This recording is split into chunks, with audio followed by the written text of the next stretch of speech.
Hello, and welcome to another session of Communicative English. So, in the last class, we had discussed a very important topic regarding parts of speech. So, students, today also we are going to understand about an important topic in English, that is determiners. Mostly in the exams, sometimes it is asked in fill in the blanks. The blank is left and you are supposed to write that which determiner has to be put in that blank. So I hope in today's lecture, it will be clear to you that how and what type of determiner we'll be putting in that. So let's start the class now. So determiners. So what are basically the determiners? It is any word or phrase which is occurring together with a noun or noun phrase. So basically when we talk about determiners, when used before noun, they tell us more about a subject. So basically these determiners, they are used before a noun, and when they're used before a noun, they're telling us more information about a subject we're talking about. So let's see the example here. The determiner is a word or a set of few words which modifies a noun. It is modifying a noun, and at the same time, it is giving us little bit of more information regarding that noun or noun phrase. For example, if we say sketch pens, papers, so these things, they are giving us a little bit of more information regarding the noun. That is, these sketch pens, those papers, the toy. We are having plenty of determiners. So over here you can see there are various types of determiners. So let's keep this thing aside. I think for you, if we just understand these things, that these are the determiners we should be knowing. A, and, the, some, any, much, little, this, that, those, these are the various types of determiners we are using. In today's class, we are going to discuss a very important types of determiners only we'll be focusing on. Use of A and N. Many times in exams, we are asked about that where to use A and where to use N. Let's try to understand this thing. A, it is mostly used when followed by a consonant sound or when we have to express something singular or one. We know that in total English, we are having 26 alphabets. We are having vowels and we are having consonants. This A is basically used with consonants.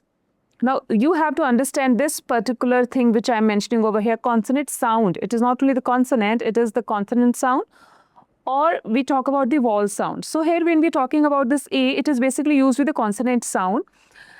The example which we can see over here is pencil, door. We are using this, a pencil, a door, a bed, a girl, a university. And is used when followed by a vowel sound. You all must be knowing we are having the vowels A, E, I, O, U.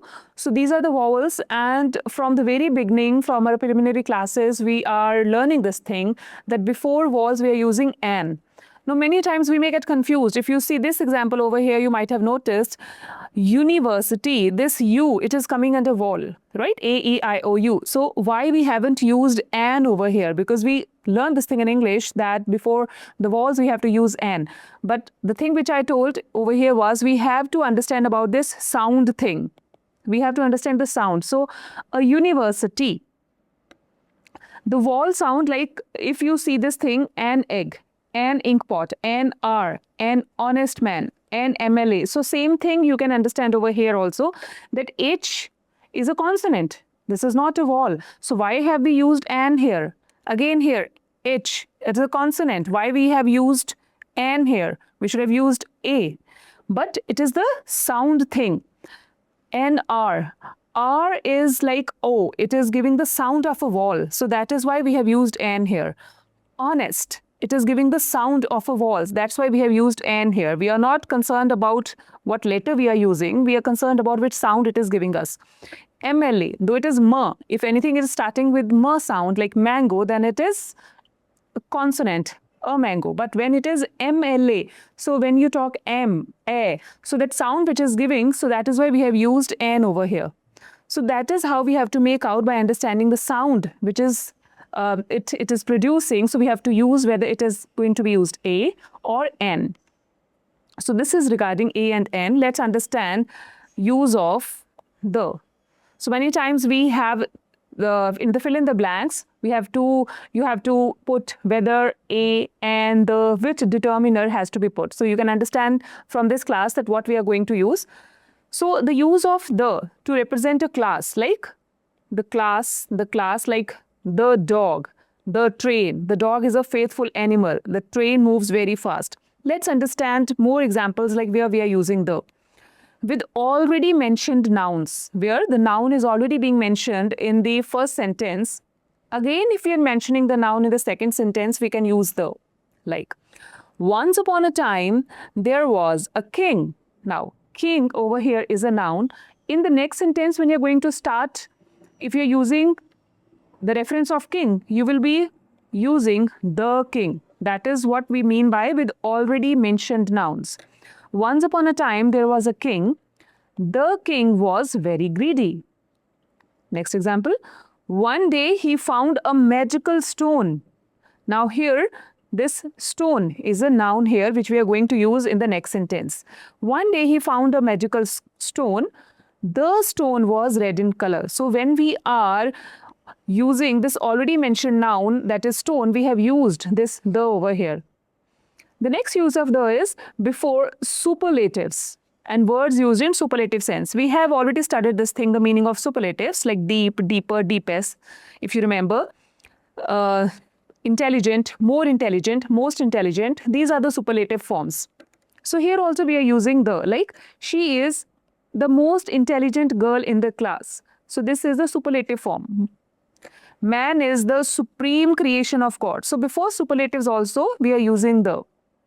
Another thing where we use the is with the ordinals, where we have given the orders. Like here the example is he won the first prize. She won the second prize.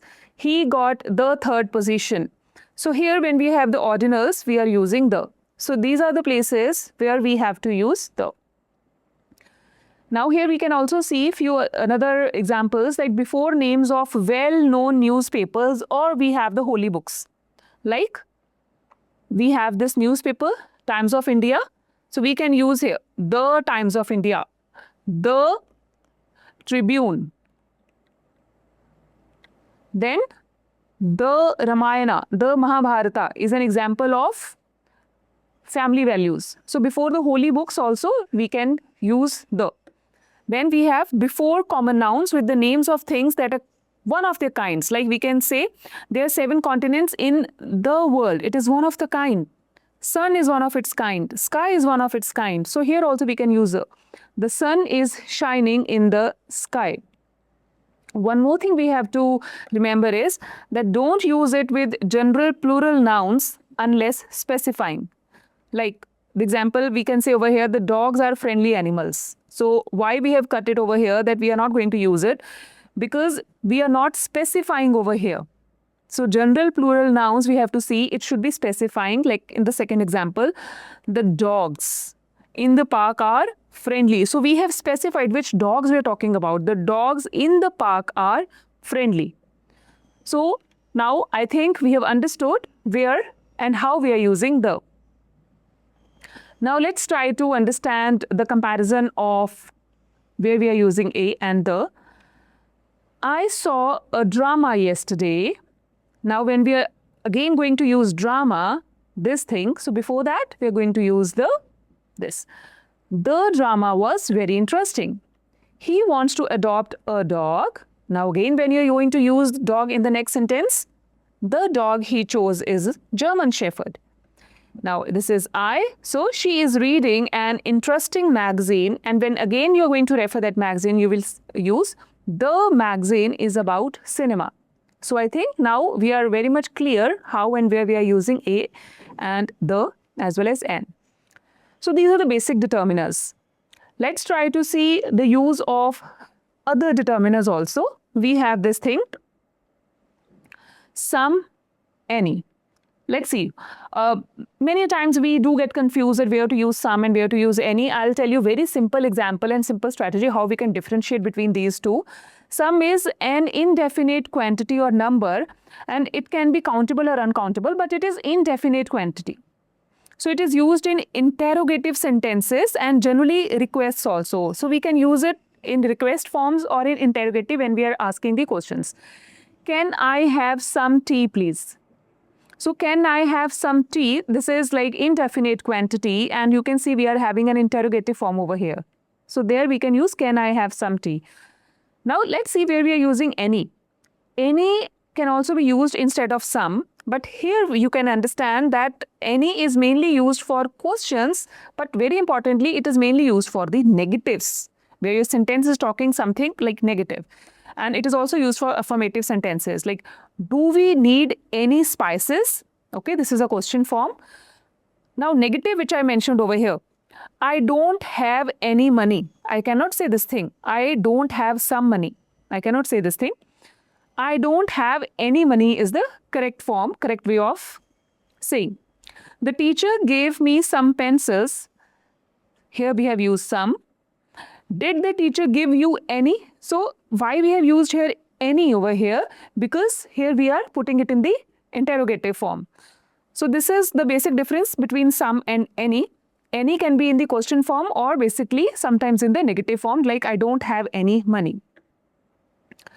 Now, each and every. Now, students, sometimes we do get confused with this thing where we have to use each and where we have to use every. Each and every.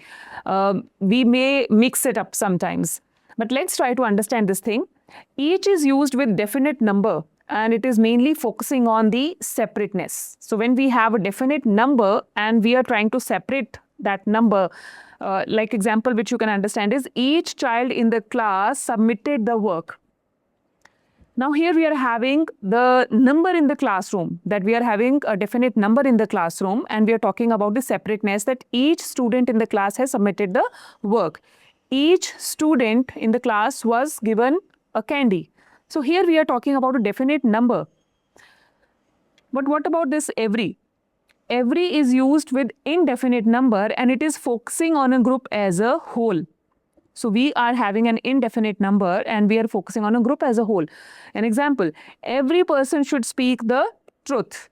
So we are not having a definite number like, okay, I'm having 60, 50, 40. We are having indefinite number over here that every person should speak the truth.